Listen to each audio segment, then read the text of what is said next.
All right. Today, it's time to discuss the most underrated fighters in the UFC. So, for this video, the criteria is going to be first, underrated. What does that mean? Well, in my opinion, it means the public disbelief of a championship reign or overall success. So, I included the overall success here because, sometimes there's just monsters in your division, like in Islam, right? Like Islam, it doesn't matter how good you are, Islam's winning, right? Or like a Pereira, like Yuri's like insanely talented, but like Pereira's still gonna knock you out, you know. But maybe so championship reign, like disbelief in a championship reign, is definitely the most important. But if you can string up, a nice little title run or what looks to be a title run, that's also going to be factored in.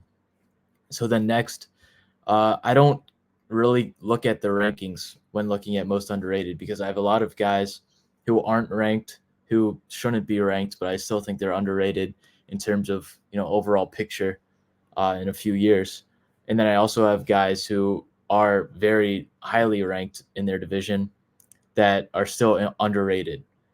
And then the third is similarly to the first piece of the criteria. There's no hype. There's no hype train to get on around these guys that I'm about to talk about. So let's get into the honorable mentions. Most notably, let's talk about Paddy Pimblett. Paddy Pimblett, yes, I know a lot of people say he's overrated because of, Dana may be pushing him a little bit more. The company may be pushing him a little bit more. He did get that robbery decision win to kind of sustain his flawless record in the UFC. However, I think Paddy Pimblett is a little bit legit, man, and I think he's going to get ranked at 304 with a win over Bobby Green. I think he's going to, climb up that ladder a little bit. I think he's going to, maybe earn a fight with Benoit Saint Denis or maybe even a Justin Gaethje or Fiziev. So I don't sleep on Paddy Pimblett, man. And then the other two, they're just young prospects who I feel like they deserve some love. So coming in the number 10 spot, Sean Woodson. You guys do not know about Sean Woodson yet, okay? This guy looks like he's about 7'5" and weighs like 120 pounds. So a lot of these people who I watch fights with, or a lot of these people on Twitter, they're like, "Oh, how can this guy win? He's a featherweight at 7 foot, and look at his build. He just gets hated on because he's lanky and he's skinny and he looks like a clown. He looks like a buffoon. He does. He looks like a buffoon. However, he's not. He has a 6-fight unbeaten streak. His only loss is because he got caught. He's 7-1 in the UFC. Like, this guy is so legit in the featherweight division, and the featherweight division is pretty open right now, in my opinion. I think he's going to get a number soon. I think he's going to start climbing those rankings, and I think he's going to be top 10 by this time next year, by the summer of next year. And watch out for the Sean Woodson, man. And let me tell you, when Sean Woodson is going to go on a title run, a contender run, I'm going to tell everybody you're wrong. I'm going to say, yeah, I was right. Okay. So thankfully for you guys watching, you're going to be right. Because you're going to listen to me and you're going to start learning about Sean Woodson. Okay. Oh, also, like, more technically, he lands like 6 strikes per minute. And these aren't inflated stats because he goes to decision a little bit. And he goes deep into fights. So he has 6 strikes landed per minute, and he also has an 85% takedown defense. That is something as well that a lot of my friends say, like, how can this guy survive? He's going to get taken down. People are just going to shoot for his legs, and it's going to be free. He has an 85% takedown defense, and when he does get taken down, he gets up. So that's a little rant on my on Sean Woodson, but trust in Sean Woodson and put respect on his name. So number 9, Muhammad Mokaev. Okay. I was low-key considering removing this just because he is getting a little bit more hype. But he is also getting a lot of hate for his last performance over Alex Perez. When, even though it was a little bit boring, it was a unanimous decision win. It was a dominant win. It was a convincing win. And he's about to fight for potentially a #1 contender fight. And it's just the aura. People are buying into the aura of Manel Kape. Okay, not the aura of Mukayev. Okay, he has no aura. However, people are buying into the aura of Manel Kape and saying he's going to thrash this guy. Dude, Mukayev, he is not, like, a lot of people say that he's a decision merchant, okay? That all he does is grab. All he does is grab and hold. He has 4 finishes in 6 UFC fights. All of those being submissions, okay? This guy is dominant on the ground. If he gets taken to the ground, he's going to finish you, okay? He didn't against Alex Perez, but he was sick. He had a lot of things going on, okay? 4 of his 6 UFC fights have been finishes all by submission, okay? Don't hate on Mukayev. He's going to be a future champion. He's going to win against Manel Kape. He's going to beat maybe someone else if he needs to, and he's coming for Pantoja and trust. And then when Pantoja Mukayev gets into championship rounds, because we know it's not going to be finished before that, Mukayev is going to absolutely abuse Pantoja and his lack of cardio. Okay, so just trust and believe. All right. So number 8, Jose Aldo. Jose Aldo is so back, man, and I love to see it. I love to see it. He's so back. Look at that performance against Jonathan Martinez. It was flawless. It was immaculate. He perfect gamed, Jonathan Martinez. Also, since Martinez was a ranked fighter, Jose Aldo is now ranked, right? He's going to get that Dana privilege. He's going to get fast tracked. He's going to fight Song Yudong. He's going to fight Kai from Ryzen. He's going to get these fights, man, in the bantamweight division. Oh, I'm sorry. Kai from Ryzen is a flyweight. That's on me. He's going to get, the loser or winner of that Figgy and Cheeto fight. And then so he's 2 fights away, in my opinion, from a title shot. And he's still elite. Still an elite striker. So, number 7, Jailton Almeida. Dude, don't get me started on how hated and underrated Jailton Almeida is. Jailton Almeida is the most dominant fighter in the heavyweight division. I'm sorry. This guy beats Tom Aspinall, bro. He has 8 finishes in like 10 fights in the UFC. Okay? He was killing Curtis Blades, who's going to fight for the interim championship belt this month. He was killing him before. It was extremely low IQ. He got caught. He didn't really know what he was doing. It's fine. He's still young in this game. He's still young in the UFC, especially for the heavyweight division. Yes, he should be a middleweight, but I think that low-key helps him, right? Because he has a lot more skill than all these guys at heavyweight, including Gane, including Tom Aspinall, including Curtis Blades. I'm not even mentioning John Jones. Almeida thrashes John Jones, right? Okay. This guy applies pressure immediately. He's still very competent on the feet. And he's just so dominant on the ground, dude. He's so dominant on the ground. And he's going to get his title shot, and he's going to win. Keep continuing to hate, but when he's champion, come back to this video, okay? So number 6, Alexander Volkov. I had him win. Oh, see, look at that slideshow. It even says win over Sergey possible. See, yeah, win over Sergey happened, and I knew it. I called that, dude. Volkov's resume is so elite. Okay, not in general, but in the current status and current state of the heavyweight division, where it's like the worst division in the UFC, he has a top 3 resume, maybe top 3 resume in the current, UFC heavyweight division, which is insane. And he's so slept on. I'm so happy that he, was able to win on Sergey in a pretty hyped up fight night card, free card. So he got a lot more exposure. Okay. But yeah, no, he's still very underrated. And I could also see him, competing with Gane. Maybe, gets a rematch against Blades or Aspinall. Maybe he figures something out, because he's a guy who, similarly to Alex Pereira, he's been improving every single fight, even though he's a little older, even though he's a more of a veteran in the MMA game. He's still improving every fight, and it's great to see. So moving on to number 5, Jack Hermanson. What you know about Jack Hermanson, bro? This guy is the best gatekeeper in the UFC. What do I mean by that? I mean, he's always going to hold a ranking in the top 10, maybe top 5, like top 10 to 5, and he's always going to win when threatened with a new prospect, okay? He just is. Look at that Joe Piper fight. You know, he lost to Marvin Vettori, but that didn't matter. Vettori was already a cemented name.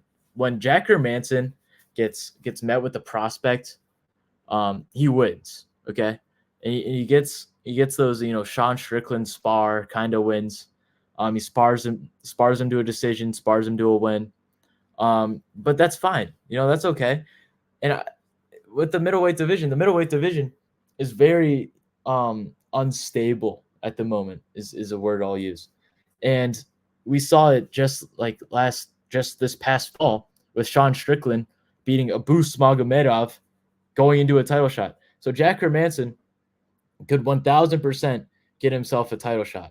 And I think if it's a guy, where he's matched up against, Izzy, because Izzy's probably going to beat DDP. So if Jack fights Izzy, excuse me, I think he wins. So if Jack, could win against one other fighter, maybe with a ranking, maybe a little in the top 5, he's gonna get a title shot just because that's how middleweight is. Middleweight's gonna middleweight. You know what I mean? So moving on. Aljo is so hated, and I don't understand. I don't understand why Aljo's hated. Look at that last fight against Calvin Kattar. You can't see dominance more than Aljamain Sterling. See, here's a common, what's it called? Like a common factor. You know what I mean? In all of these, or most of these guys in the top 10, they're all mostly grapplers. UFC community hates grappling, and I don't understand why. Grappling makes the MMA. Hoist Gracie putting in BJJ literally created the UFC and created MMA as a sport. That's why boxing is no longer, superior. That's why boxing fell off. That's why, Muay Thai is cool and all, but it's only for the most, it's not very globalized. You know what I mean? Or just not out here in America. Like nobody really cares to watch, karate combat or a Muay Thai match. So grappling is what makes MMA. So all these grapplers are getting so much hate on, UFC Twitter, UFC media.